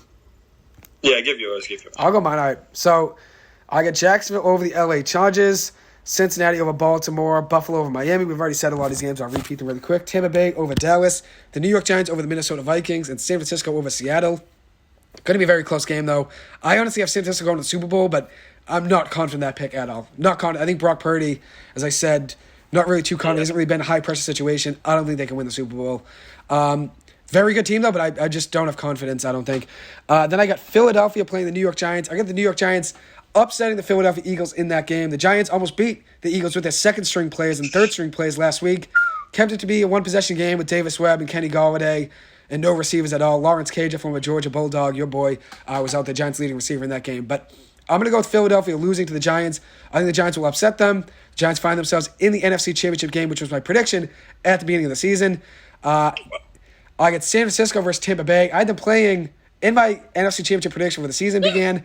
I had them playing the LA Rams, so obviously didn't work out for McVay and the Rams. But maybe I jinxed the Rams. I don't know. But in the AFC, I had the Raiders and the Colts. So those are my two probably worst takes I've probably had in NFL history, considering how bad both teams were. A couple lottery teams. Considering this, though, the Raiders had a couple bad games they should have won, close games. They could have been in this playoff race if they won a couple games they lost. So I think the Raiders, they snuck in. They could have made some noise. 1 point loss to the Chiefs, right? So. They always play the Chiefs hard. But San Francisco, Tampa Bay, I get San Francisco over Tampa Bay. I honestly kind of want to change that pick right now to a degree, considering I don't have any confidence in San Francisco. But I don't know if I can have New York Giants versus Tampa Bay Bucks, because in that case, I'm going to take the Giants over the Bucks, and I went with San Francisco. So I'm going to go San Francisco over Tampa Bay. In the NFC, my NFC Championship is San Francisco in Tampa Bay. I'm San Francisco in the New York Giants, excuse me. New York Giants, San Francisco 49ers. AFC, I got the Kansas City Chiefs playing the Jacksonville Jaguars in the divisional round. I got Jacksonville losing that game. I think it's going to be a close one, though. I got Kansas City winning that game. Cincinnati, Buffalo, I think Cincinnati's the better team, in my opinion. I think Buffalo's a good team. I do think they got... Buffalo will be hosting the game, right? They will be hosting the game. I'm going to go with Buffalo losing that game. Yet again, another close game in the divisional round. I go Cincinnati winning that game. So I get Cincinnati, Kansas City in the AFC, New York Giants, San Francisco in the NFC. I'm going to go with Kansas City beating the Cincinnati Bengals to go to the Super Bowl. And I got the San Francisco 49ers beating the Giants, even though I have zero confidence right now for some reason in the Niners. I think it's because I woke up today and yesterday. It's Brock Purdy. That's the thing. I think I realized it's a rookie quarterback. Purdy really hasn't been in a high. Garoppolo possibly back in, no? It doesn't look like it. They probably wouldn't put him in. Probably would because Purdy's been rolling, right? 13 touchdowns for him. But Purdy hasn't been in a high-pressure situation at all, and that's what I worried about. When I just thought about it, I said, Seahawks being 9.5-point underdogs, they snuck into the playoffs barely. They needed the Lions to beat the Packers. They're playing with house money yet again. That's the most dangerous team, a team that sneaks in, that has already exceeded expectations. Geno Smith exceeded expectations. Obviously, Pete Carroll's a great coach as well. They won that trade with the Denver Broncos. Like you said before, they got a couple first-round picks. Seattle's ready to roll. They built to win for the future. They said Geno Smith's coming back now as well next season, so we'll see how that goes. But they could obviously draft a quarterback they wanted to as well for the future. But San Francisco, New York Giants in the NFC. As I said, I don't know what it is. I lost all confidence in San Francisco coming into today. Basically, before today, I probably would have said the Niners in the Super Bowl. I've lost all confidence in them, but I still have them going there because that's what I had in my original bracket. San Francisco over the Giants to go to the Super Bowl. Kansas City, San Francisco in the Super Bowl. I got Kansas City winning that game. I don't think it'll be close. Brock Purdy, Patrick Mahomes. You got to go with Patrick Mahomes and the boys. Patrick Mahomes and the boys in that game. Travis Kelce, Marquez Valdez-Scantling, my boy, Kadarius Toney. They got some skilled players out there that are tough to cover. And I think San Francisco, one way you can beat them, like you said, you can beat them in the air a little. So I'm going to go with Kansas City beating them in that game. If I had to give a prediction right now, I'd go Kansas City win that game 38-27. But that's a prediction. Okay. But what do you got? So we already know the wild card picks. So I have Bills, Bengals, Jags, all the home teams. And then NFC, we got Niners, I think I said Giants, and Bucks. Yep. And I would say it would be Bucks, Eagles, or no. Bucks would be playing Eagles, Cowboys, or Eagles. Who's your lowest seed? Or highest seed, technically. Giants. Giants? Okay. So Giants be playing Philadelphia. I think Eagles win. I just think they're dynamite defense. Most sacks in the NFL, 70 sacks. With an extra, I think they can win without Hurts having to throw too much. But I'm a little worried about Hurts. He's hurt. He is. Didn't look great last week. Then Brady, Niners. He got blown out this year. I think Brady revenge game. I think he takes the win. I would not be surprised. If it comes down to a few plays, I'd much rather. I have a lot more faith in Brady making a couple throws than Brock Purdy. I'm with you there. And Debo's, he's a little banged up. Even McCaffrey's got the knee thing, and they're going to have to have played a tough game against the Seahawks here. Yeah, I think it's a weather game, guys getting banged around. So I see the Bucs back in the NFC Championship, and I got Brady over the Eagles in a no doubt. Okay. Return to the Super Bowl. So I think Brady is the real sneak-in team. I think he's the one playing with some house money. Okay. Toss the regular season out the window. If he gets rolling, look out. I respect that. I think it's possible. I really do. I don't have any confidence in the Niners, so I think if Bucks are playing the Niners right now, I'd be taking the Bucks for some reason. Well, you have confidence in the rest of their roster. It's just the quarterback is... That's the thing. There's been no pressure on him. There's been no pressure on him because he hasn't been in a situation where there is pressure on him. He's playing with house money himself. Think about the Niners coming from behind, right? If they get down 2 scores... and they can't run the ball. That's what's the issue. They have to pass. Gamble. Oh, and Purdy's forced to throw, only averaging, 150 passing yards a game? They're a good front-running team because they get a lead. You're right. But a lot of times, I think Brady, if they took the ball against the Niners and marched down and score, opening drive touchdown, they stop on defense, they go and put up a couple more points, make it 10-0 to open the game. Yeah. That's a recipe for success against a rookie QB. You're right. I think. And Brady back in San Francisco he's only played there 2-3 times? Yeah, not many. He's a San Francisco kid. Yeah. So obviously it makes a difference. So I got Brady back in the Super Bowl in the NFC. And then AFC, so we're looking at Jags, Chiefs, Bills, Bengals. I have Bills winning that, Bills Cincy game. It's in Buffalo. I think it's close. Everyone's going to be waving a flag. It's going to be nuts. That should be maybe the game of the playoffs. I'm with you. It's going to be a great one. Two best teams, two of the best. And good quarterbacks and all that. The Bengals are underrated, I feel like, even though they're very good. I think everyone just looks at the Bills in the AFC. Upset of the playoffs. And the Chiefs. A very poor home team in the playoffs. They have lost many AFC championship games at Arrowhead. And I think Trevor Lawrence, coming in, feeling good off a big win, he's going to be rolling. He's going to be able to throw the ball all over that Kansas City defense, which isn't that good. All they've got, their best defensive players, are a couple of guys on the D-line. They got a great defense. They got a top-heavy defense, right? Chris Jones. Yeah, but they got a couple big boys inside. That's what I'm saying. They don't have much else. So I think Trevor can keep pace offensively. Trent McDuffie's an all right corner, but yeah. And I think Peterson, he's got a little knack for winning playoff games. So give me the Jags. So you got Jags, Bucks. Jags, Bucks, Super Bowl. Another early exit for Mahomes. That's a Jags, Bucks Super Bowl, correct? And the other thing is, too, Mahomes has fallen quiet for a half in the playoffs more than once. The Patriots 2018 shut him out in the first half. Super Bowl against the Bucks, he put up no touchdowns. Against Cincinnati, second half, what do you have? Almost no points? No touchdowns. Yeah, they struggled. I think they had a lead. It might have been 24-10, and then it became, 27-27 to overtime? Yeah. Like that. You're talking about the playoff game last season? Yeah, so that was Mahomes at home with a lead, and then he falters, not putting up points. And he's throwing the ball away a little bit. What's he got, 12 picks, 14 picks this year? He does, yeah. I like Trevor Lawrence. I think it's 12 picks. Mahomes. I think there's a new king. You think Trevor Lawrence is the new king? Mahomes on the year, he has total 12 picks, 41 touchdowns, 12 picks, 67% completion percentage, 105.2 passer rating. Elite season. I mean, it was a career high, second most passing touchdowns from the season. They don't have Tyreek Hill anymore. But they still generate points. Juju Smith-Schuster, Marcus Valdes-Scantling, Travis Kelce, Kadarius Toney. All right, so I had Mahomes in fantasy all season. I did win it all, but the past couple of weeks, he's been putting up like one touchdown. You were sweating it out.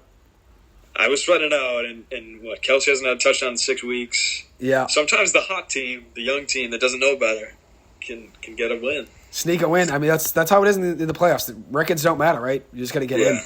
You just got to get in. That's my big upset is Jags over Chiefs. And then we're looking at Bills hosting a game against Jags. Got to go Bills. Logic says Bills, but I'm gonna stick with the Jags. Lawrence, for the sake of a hot take. For the sake of a hot take, I respect Lawrence it. Keeps it rolling. We got to keep it entertaining. Hot takes only. Lawrence. Hot takes only. I get the Giants in the NFC Championship. Why not? The goat versus the baby goat. That's it. That's it. And I think Brady would take that game. So you got the Bucks winning the Super Bowl, which I think it's possible. I think by the time he gets there, if he's in the Super Bowl, I think it's impossible. It's impossible to pick against him. I think the Giants were to beat the Eagles. I think they win the Super Bowl, but I didn't have that in that bracket. But I think the Giants were to beat the Eagles. I think they can win the Super Bowl. I think it just takes one win at a time. I'm not getting too much ahead of myself here, but like you said, you find yourself in that position. If you ever were to get there, I don't think Brady's going to lose the Super Bowl either if he were to get there. But we'll obviously see if that were to be the case. The Giants, if Lawrence plays on a Saturday, he never loses. Never loses. Undefeated in college on Saturdays. And high school. Elite. And the NFL. Trevor Lawrence, yes. Just about second or third best quarterback in the league to build with for the future already. Well, I mean, he's the same build as the Herbert, Josh Allen. Like, Burrow. He's just a big guy, rocket arm. But he was the best of all of them in college. Yeah, I would agree. Best prospect, right? Best quarterback prospect since. I mean, he made it to the college football championship 2 years running, won it as a rookie. Best college football prospect since Elway and Peyton Manning, probably. Like Eli, or no, Elway. Yeah. Elway, Manning, I mean, Peyton, Eli even was a high prospect as well. Obviously, the first pick, but I would say obviously people saw Trevor Lawrence and want to tank. Mm-hmm. And same thing with Peyton Manning. You want to tank to try to get them. Looks like it was worth it. I mean, it was. It works out. Whatever way you get them, right?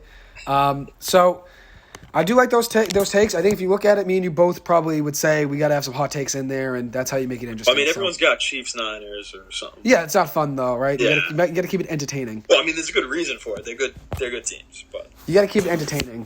I think the Niners are ripe to be beaten. I think there's a chance. I'm with you there. I think it could happen. People are overlooking the fact that they got Purdy. You just woke up today and you realized it. I did. It hit me today. And I was like, wow. I don't know what it is, but I don't really have much confidence in the 49ers. So now we'll do our quarterback rankings. We'll see who you have more confidence in, whether it's Tom Brady or Trevor Lawrence. Do you want to do it like a tier thing? We just do tier 1, tier 2, tier 3, tier 4? Or do we just rank them 1 through 14? Just for the sake of it. You could, go. If you got them ranked 1 through 14, just run through. That was my 1 through 14. You got the list there, so you can organize whatever way you got to. Number 1, I got Patrick Mahomes. Number 2, Joe Burrow. Number 3, Trevor Lawrence. Here's the thing where it gets tough. This is why tiers wouldn't have been the worst thing. I would have went tier 1, Mahomes, Burrow, Lawrence. Tier 2, Josh Allen, Jalen Hurts, Daniel Jones. Tom Brady, Justin Herbert. All the guys in tier 2. Tier 3, Kirk Cousins, Geno Smith. Here's the thing. Geno kind of balled this year, 30 touchdowns. Geno actually balled. Geno might be tier 2. Here's a report right here. Purdy would start over Jimmy G if Jimmy G were to be able to report back to the Niners before the playoffs or, before the end of the playoffs. So Purdy would still get the start. Here's the thing. 1 through 14, I'll just name them what I have them in order, and then we'll talk about it. I think if they go down by a couple touchdowns and Purdy has thrown 2 picks, second half you could see Jimmy Mahomes G. Not Mahomes, exactly. I mean, you got to mix it up. And, I'm with you there. Honestly, I like Daniel Jones more than I like some guys I have above him right now. That's why it's tough. I'm going to go Mahomes, Burrow, Lawrence, Allen, Hurts, Jones, Brady, Herbert, Cousins, Smith, Purdy, Prescott, Huntley, Thompson. Here's the thing, though, about that 14 right there. If we were to do a tier thing, tier 1, as I said, that would be my top 3, Mahomes, Burrow, Lawrence. Tier 2, though, a lot of guys are in tier 2 for me. I think Geno Smith's in tier 2. I'd put Geno Smith in there over Kirk Cousins. Even Justin Herbert, I don't really have as much confidence. I know he's a very good build, good prospect, has a great arm. Didn't have that great of a season. I'm not the biggest Herbert guy. I'm not the biggest Herbert guy. I like Daniel Jones more than I like Justin Herbert. I don't care if people hear me say that. I've said it a million times on my radio show. I'm a big Daniel Jones fan. Everyone knows that. I'm not really hiding anything there saying I like Daniel Jones more. I like Daniel Jones more than a lot of quarterbacks on that list. I do. I would put only 4 guys probably on that list, maybe 5. I'd put Josh Allen in there just because of his production, right? Josh Allen's build, obviously production's great and his arm strength. But he also has a ton of help around him that Daniel Jones doesn't have. He doesn't have Stephon Diggs. Doesn't really have the offensive line that Josh Allen has. Doesn't really have as much time to throw. But Josh Allen, obviously, I'd put ahead of him. But I'm just saying, I like Daniel Jones more than I like Josh Allen. Not saying I draft Josh Allen over Daniel Jones. It's just point being, I'm a Daniel Jones fan more than I like Josh Allen. You get it. You know that. But if I'm looking at that list, though, I got Daniel Jones as a 5th or 6th quarterback. I think I'm at 6 right there. 6. With Jalen Hurts at 5, Daniel Jones at 6, Brady at 7. I'd mess it around and mix it up right now. I'd probably go Herbert 8. I'd go Geno Smith 9, Kirk Cousins 10, Dak 11. Purdy probably stay at 11 maybe. Actually, Dak 12, Tyler Huntley 13, Scott Thompson 14. What do you got? You can do a list. You can do a tier. Whatever you want. I'm looking at your list. Let me see if I can. So if I was mixing this around. You can mess it around. Yeah, why not? Take your time. Playoff tiers, I would put Brady 1. I respect it. Whatever you think. Brady, Burrow, Allen, Mahomes, Lawrence, all in the top tier. Okay. Then my next tier would probably be Hurts, Herbert, Dak. And then tier 3 would be Kirk, Jones, Smith, and Purdy, and then Huntley and Thompson not listed. Tier 4. Okay, so is that based on how you think they're going to perform in the playoffs, right? Or where you would rank them right now?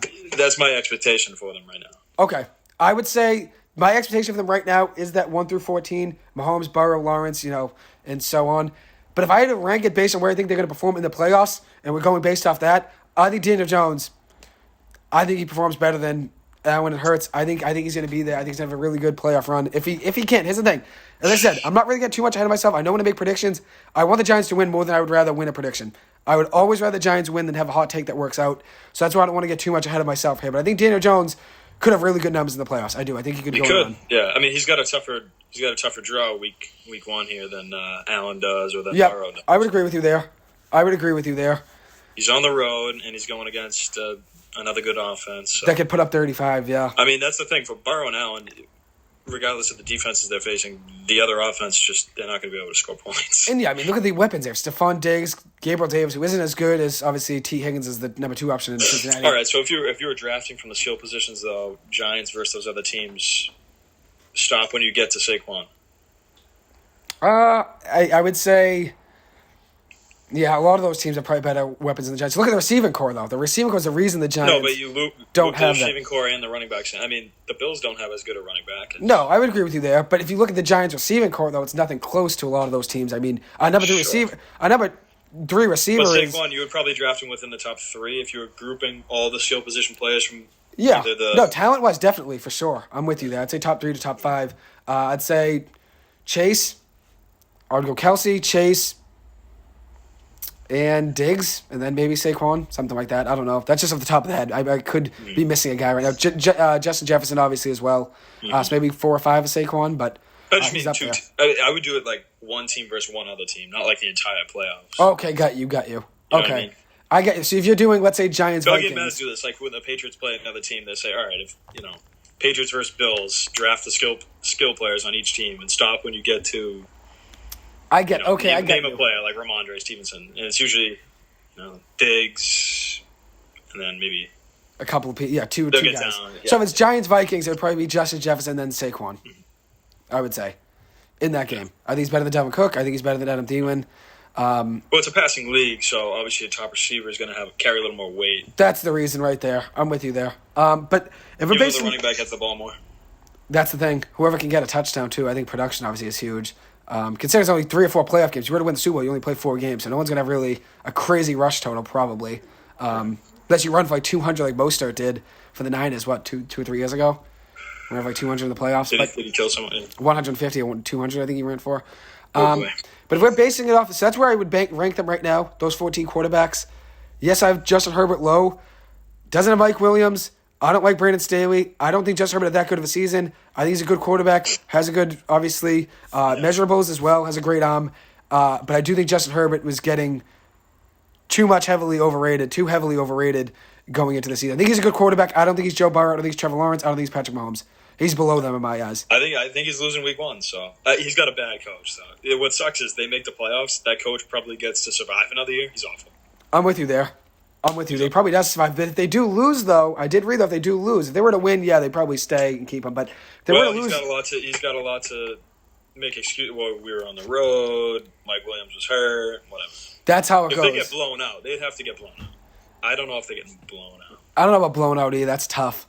He's got a good enough arm and good enough weapons that he can chuck the ball around a little bit, put some points up. But I think when I'm looking at the ranking of the quarterbacks, I do think Jaguars win, though. I think Jacksonville can win, too. I'm with you there. I think if you look at when I'm ranking the 14 quarterbacks, I'm ranking just based off of where I think they're going to play and obviously perform. But the guys that play more games are obviously going to be the higher of the 14, right? So even if, let's say, Geno Smith loses today, but he throws 4 touchdowns, great performance. He's not going to be in the top 4 when we get to the Super Bowl. We're going to rank who played best out of quarterbacks in the postseason since he only played 1 game. So it's based off wins. Wins matter here, right? And that's the thing. I think Daniel Jones can go on a run here. I think it's a power rankings. It is. Wins matter, right? Wins are the more important statistic than passing touchdowns in this. Well, the win is the only thing you want in the playoffs. You don't care if you throw for 300 yards or 30 if you make a win. You're right. That's all that matters at the end of the day, right? So there's our quarterback rankings there. So I think a tier probably would have been better for me to do. I probably went Mahomes, basically, long story short, there's a lot of tier 1 QBs that make the playoffs, so it's the most important position. You're right. And I'd probably throw Josh Allen in tier 1, I guess, just based off his production, too. The Bills obviously win a couple games as well in the playoffs. He's made the playoffs 3 years running now, right? Yeah. So. He had a really good year, too. I'd go Mahomes. Probably making it next year. My tier 1, I'll change really quick. Mahomes, Burrow, Allen, Lawrence, Allen. And then tier 2, Hurts, Jones, Brady, Herbert, Smith. Tier 3, Cousins, Purdy, Prescott. Tier 4, I don't know how Brady can't be tier 1, but... I don't know. I'd put Brady, I guess, higher of the tier 2. When he comes out and wins this game big against Cowboys, obviously it's going to be... He just didn't have that good of a season, Brady. That's the thing. He makes the playoffs every year. That's all you can say. He just didn't have that great of a season. That's the problem. That's where I struggle with putting him as high. You know what I mean? But, this is all hot takes. Right? At the end of the day, we're doing it just to do hot takes. Yeah. And that's it. So no one can really come at us. Right? We're going to make it interesting and have some entertaining takes. If you're going by just the season, you'd have to put Hurts in the top. Yeah, no, for sure. I got him in tier 2 because I just think he's slightly limited throwing. And he didn't run the ball last week against the Giants. It's probably just because he wanted to stay healthy. Well, he's got that shoulder injury now. You can't really be dropping the shoulder on guys if it's hurt.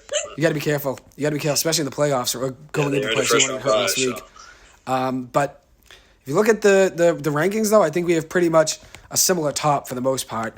Depending on what the order was. Well, the other thing is with Purdy down in like the second to last group or last group, that defense is really going to have to be miles ahead of any other team for them to get to the Super Bowl. That's the thing. Purdy's probably going to have to get carried a little, I think. I don't know. He's only thrown over 150 yards per game. There's just not quite as many top QBs in the NFC. Like if the Niners had to face like a Burrow and Mahomes to get there, I don't think that. Yeah, I'm with you there. Look at those tier 1 quarterbacks there. All 4 are in the AFC in my eyes. Mahomes, Burrow, Lawrence, Allen. Lawrence, he's... Ooh. And then tier 2s, a lot of NFC guys there. Hurts, Jones, Brady, Herbert, Geno, a lot of NFC guys besides Herbert, and then tier 3. Missing, Lamar Jackson would Kirk be up and there. Purdy and Prescott. Yeah, Lamar Jackson being there.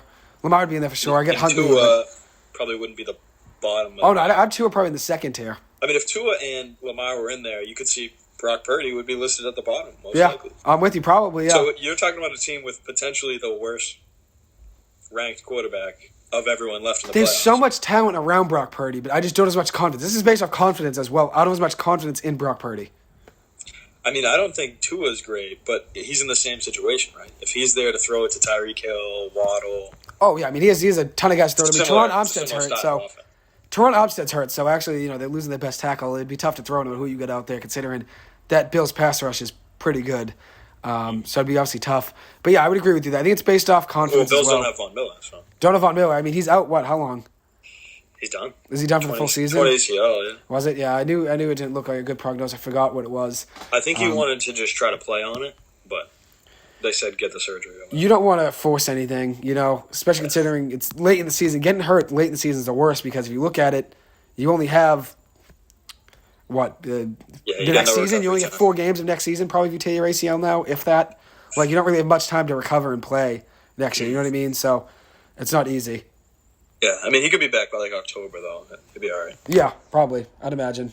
But you never want to get hurt late in the season, too. It's just, you miss some of next season as well.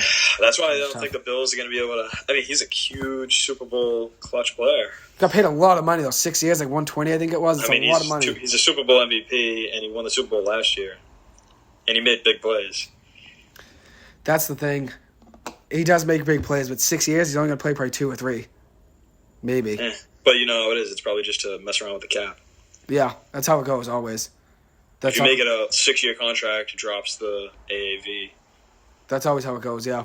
There's a way to get around the cap in the NFL for sure, which you talked about.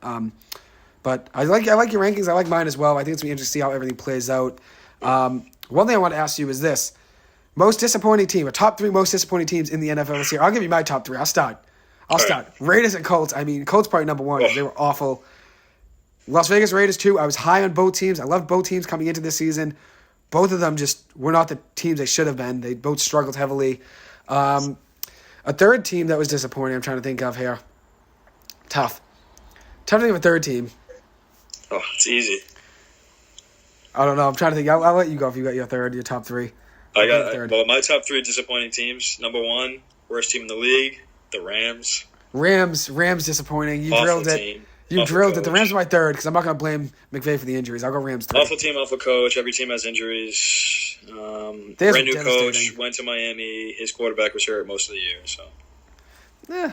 Missed a lot of games. Yeah, Harbaugh, his quarterback, missed a lot of games. They both made the playoffs. Didn't win many games, though, with their backups, though. Cowboys, their quarterback missed some games. Huntley didn't play well. Thompson didn't play well.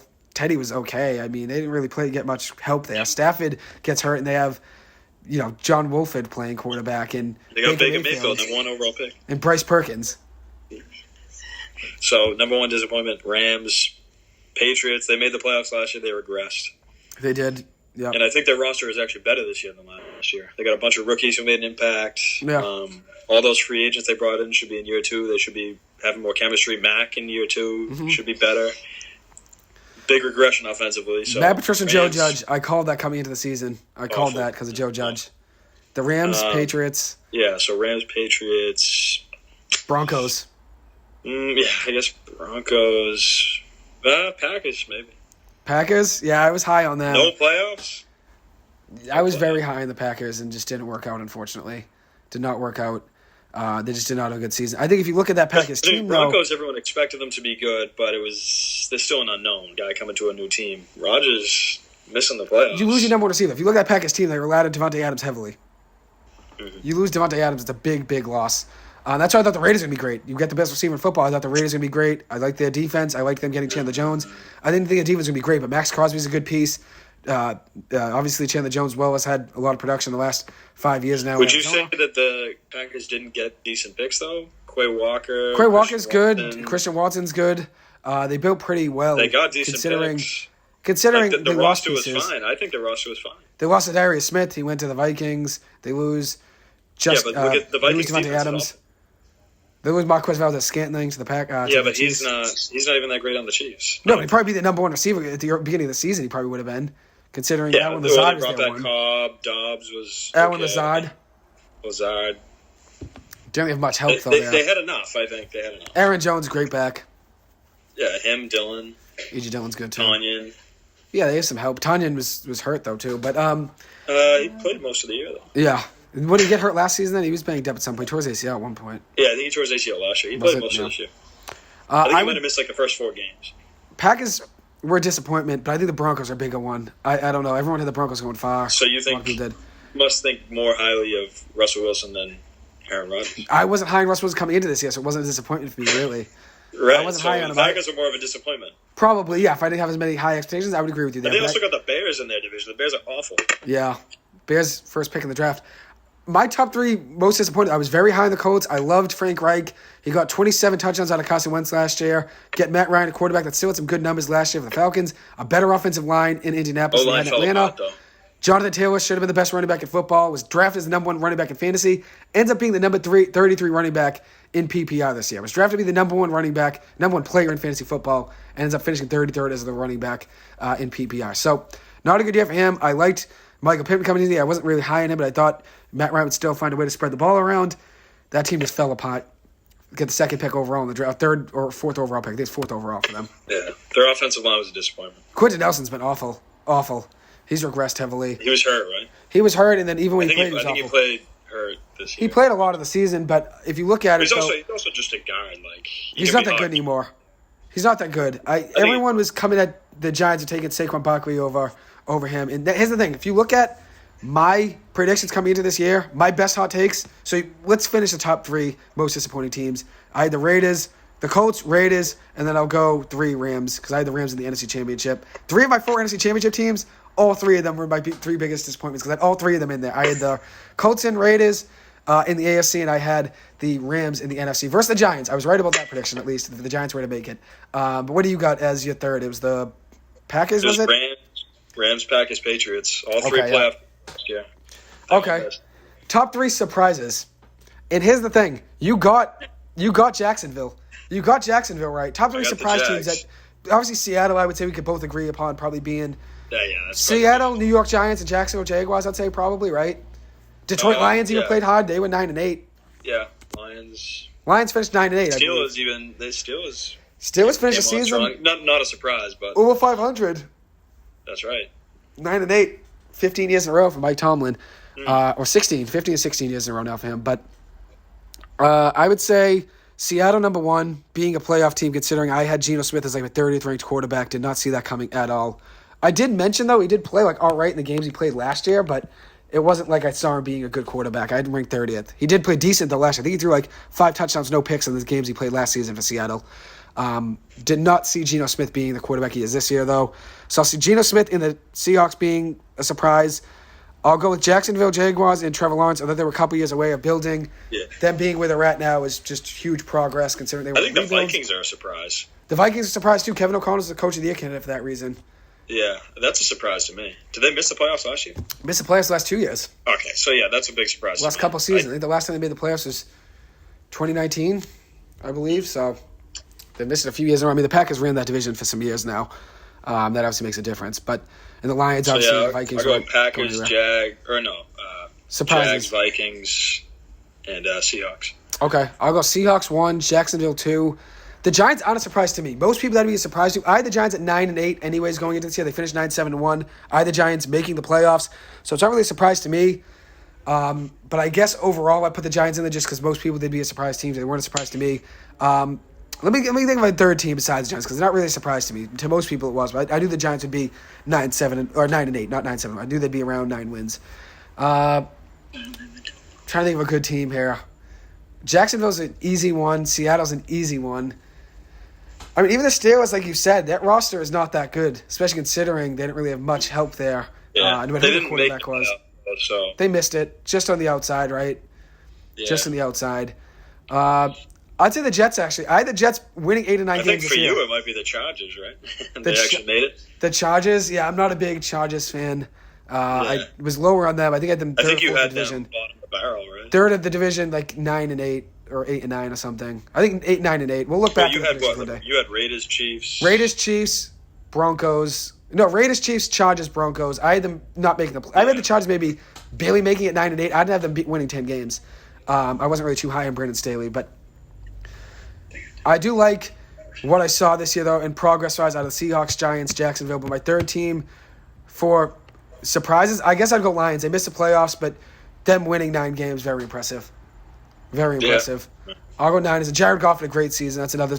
I had Jared Goff mid-tier that winners. I had him like middle of the pack, like 15 to 18. I think I had him in the middle of the pack for my rankings of quarterbacks. I said in the podcast when the preview, me and you both did, some of our takes were right. I mean, Geno Smith, no one was going to be right about in the world. We had some picks that were right. I mean, you had Trevor Lawrence being good, and then as a dark horse to win the AFC Championship, win the AFC South. They ended up doing that. That's a hot take no one had. That's a hot take no one had. You had that. I had Daniel Jones being a top 12 quarterback going into the season, and now you look at Daniel Jones definitely a top 12 quarterback. There's only 14 teams left, so good argument that he's in there. Oh, he's top 8, DJ. He's top 8 quarterback. I don't care what anyone says. People can come at me. They can text me, reply to any of these YouTube comments, whatever you got to do with Spotify. Come at me, talk to me about DJ. You know I'm always going to defend DJ, right? So I know people won't agree with that. People aren't going to agree with Daniel Jones being a top 8 quarterback, probably, right? But I'm always here to defend him. People can a playoff win is going to go a long way. If he gets a playoff win, that goes a long way. People give me a text about they got a problem with it. Everyone knows I'm a big DJ fan. I've been a supporter of him now for 4 years now. His first year, I was skeptical of him for a week or two after the draft. Then after that, I've been a big fan of him. So 4 years now. If DJ wins on the road as an underdog and Herbert loses on the road as a favorite, that's a good argument for you. DJ's my boy. As I said to you before, Saquon Barkley, Daniel Jones being the 2nd and the 6th overall picks in 2018, 2019. Dave Gettleman drilled those picks. Dave Gettleman did not get enough credit for what he built. He was not a great GM building an offensive line. He neglected the offensive line. But for what he built, a lot of the pieces we have right now are Dave Gettleman pieces. So considering that, I think you got to give Dave Gettleman more credit. But I was a Daniel Jones fan going into the season over most quarterbacks, and I think it even validated even more this year. I knew Daniel Jones had this in him. He just needed help. He needed some stability in the front office. He needed an offensive coordinator that could help him out. He needed some help with health. Obviously, Daniel Jones has had his injuries, but Saquon Barkley being hurt doesn't help. Sterling Shepard getting hurt wasn't great. Kadarius Toney was a distraction. Yeah, Kenny Galladay was not the quarterback. It was not the wide receiver that a quarterback like Daniel Jones needs on a 50-50 ball. So Wandale getting hurt, tearing his ACL. Every quarterback could use a 50-50 guy, and the Giants just do not have that really. Considering Isaiah Hodgins was a 5th, wide receiver on the depth chart, maybe a 6th wide receiver on the depth chart in Buffalo is on the practice squad. The Giants pick him up week 10. He ends up being our best receiver, one of the best. Richie James is number 1 on the team in receptions with Saquon. The Giants just overachieved in general. I'm not going to have them surprise teams. I had them being a playoff team anyways because I knew this team was going in the right direction with the pieces we had.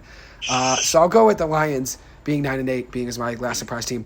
Most disappointing player in fantasy, Jonathan Taylor, probably number 1. Yeah. See, well, you know me. I don't think that guys generally repeat as the top at the position. Yeah, you were right about that. Especially for receiver, anyways. Running back is a little different. You were right about that. Usually it's like the same, like Henry and those guys are usually up there. Yeah. Disappointment. I'm trying to think here. Lamar Jackson was hurt. He was drafted like 3rd or 4th quarterback. But when he played, he was still putting up points. So. Still put up some good numbers. Oh, Deontay Johnson didn't even catch a touchdown. Week 18. I think it's him. He was like a wide receiver 2. He's drafted. Yeah, drafted a wide receiver 2. Debo's it. Debo's a 1st or 2nd round pick in every league by a mid-second round. Debo's the number 1 fantasy. I would say disappointment for you. I would agree with you there. I would take that. He had so many touchdowns last year. So. Well, they just have so many guys to spread the ball around with, right? McCaffrey, Ayuk, Kittle, even being healthy, even though Kittle's not really getting. Yeah, it's not much different than last year, though. He still. They went to him in the red zone nonstop. Like he was the running back and the receiver. He was everything. He was coming in motion every play too, so he was always generating and room getting space. They gave it to him in the red zone because he's a tank. Yeah, he's a big guy. But this year they just weren't. I don't know. He was fragile too. Production. He got his money. He got his payday, and sometimes you get your payday and you drop off a little bit in production. That's what happens. Yeah, he dealt with some. He got banged up a little bit here and there. He had the hamstring bothering him, so it was a lot of games he played that he didn't finish. I'm with you there. That's the problem. I would say he's probably the biggest disappointment, and I'd go Taylor for myself. Both those guys, neither one had a great season. And then obviously his injuries to guys like Lamar Jackson. Injury is obviously a big part of fantasy football as well that you can obviously battle with. But all in all, though, it was a pretty good season for the NFL, and I liked summing it up with our surprises and our and we'll do this again next year with our quarterback rankings, but I like the surprises and the disappointments for teams and players. Surprise player, number one, I would say one surprise player topped off. Trevor Lawrence? I think Lawrence probably surprised the league the most, made the playoffs. He's put up great numbers. He popped off, Trev, yeah. Any quarterback that rises up like that, from compared to the year he had last year with that awful coaching, like he went from maybe the worst situation in the league to just a decent one. And that's all he needed. Stability. And he's Stability. He's shining now, so yeah, I'll give Trevor Lawrence. Stability. I mean, think about everyone's outlook for him next year. He's going to be expected to make the playoffs. You're right. Yeah, you're right. Now they're expecting him to jump up, right? Yeah. With cap space to spend and. I mean, there's no other rival quarterback in the division now, so they should be. I'm with you there. Yeah, I'm excited to see how things go. For that team in Jacksonville. I think they're building well for the future, and you get that quarterback, a generational one like Trevor Lawrence. It's the start of could be a dynasty. That's it. You need it. Could be the start of a dynasty. You just have to have it. Oh, you need your quarterback, right? We mentioned Burrow, Mahomes, Allen. You need those guys. I mean, think Cincinnati was awful. Now they're great. Bills were awful for decades. Now they're in the playoffs every year. Chiefs even weren't that. I mean, they were all right with Alex Smith, but they weren't the powerhouse dynasty they are now. But yeah, they're respected, but not the team they are now. Not a powerhouse. But yeah, I think you need your rock. Well, a good quarterback is going to make up for deficiencies elsewhere, like the Chiefs' defense. If you gave that defense to a team like I don't know, the Seahawks, on a different team with a lesser quarterback, they're not going to be like the Rams with Baker Mayfield. Yeah, exactly. Yeah, exactly. I'm with you there. Or you give them to the Panthers with Sam Darnold or Desmond Ridder on the Falcons. I'm with you. Awful. But that's a good way to sum it up. Anyways, Mike, don't want to hold you too much longer. Now it's 4:25 here. Kickoff's going to be in a few minutes. I know, kickoff time. Kickoff's coming here. Any other hot takes or anything you want to finish with? No, that's it. Excited to see it. And enjoy the show. Go Jacksonville. Go Tampa Bay. Those are your two squads. Dogs. I get my New York Giants. Need them to win tomorrow. But thank you so much, Mike, for coming on. The Sports Guru, Mike Hurley. Knows everything sports, whether we talk football, basketball, baseball, hockey, any college sport as well. When we get Stetson Bennett, we'll save that for the next episode. We're talking Georgia. They are the new powerhouse of college football. For the draft. Yeah. I'm with you there. We'll talk Stetson Bennett another time for sure. But Georgia's the new powerhouse of college football, and you've been with them before they were the powerhouse. So you've been with the Bulldogs for a while. I respect that. Always. Go Dogs. Go Dogs, baby. Stetson Bennett, the GOAT. He actually could be one of the best college. He might be the GOAT of the college football playoff ever. The best underdog quarterback ever could be. Two national championships in a row. I mean, it's just sick. His parents went to Georgia, walk on, went to a JUCO, comes back, wins a championship for the JUCO, goes back to Georgia, buried in the depth chart again, gets a start in 2020, and the rest is history. Made it a great run. But yeah, we'll break down, Georgia and tied the record too, right? 6 touchdowns that game. Yeah, 6 touchdowns. Tied Joe Burrow in that 2020 game, Clemson versus LSU. So, and look at the weapons that Burrow had. Burrow had more weapons than Stetson Bennett. Burrow was just a 1 year wonder, really. He was 70 touchdowns. He had or something nuts. I think it was like 60, but yeah. Was it? Yeah, let me see. I'm gonna make sure we get that right. I think it might have been an even 60, but I could be wrong. Oh, he had a crazy season though. Maybe I'm combining the rushing with it too, because he did have a crazy 60 passing, and then also added 5 rushing, 65 touchdowns total. 65. Wow. 60 passing to 6 picks, with a crazy 76.3% completion percentage, which is nuts. That is nuts. Anyways, I Mike, mean that team was loaded though. They're all in the NFL. Justin Jefferson, Jamar Chase, Hilaire was Clyde Edwards-Helaire. Yep. Even the Moss. The defense was elite too. Derek Stingley. They were loaded, yeah. Grant Delpit, Patrick Queen, Grant Delpit. I mean, that team is just stacked. Chiason or whatever. Yep, the linebacker. Yep. The linebacker, he's good. Yep. That team was stacked, filthy. Derek Stingley, yeah. Derek Stingley, top 3 pick to the Texans. So, anyways, Mike, I don't want to hold you much longer. The game's obviously starting here in a couple minutes, but enjoy the Bees tonight. Hopefully the Bees get you a win. Obviously playing Toronto, so it's always a high-tempered game. A lot of tension. A lot of tension in those games. Obviously, it's going to be a physical one, I'm sure. So they got shut out last game. I expect a big win, big bounce back. Only the first loss at home on the season. It took them till January to lose one at home in regulation. So, not the worst thing. But hopefully they recover for you and get you a win tonight. But thank you, Mike, as always, for coming on. I appreciate it. The best in the business, the Sports Guru, Mike Hurley. All right. Thank you, Mike. Have a good one. Appreciate it. Thank you.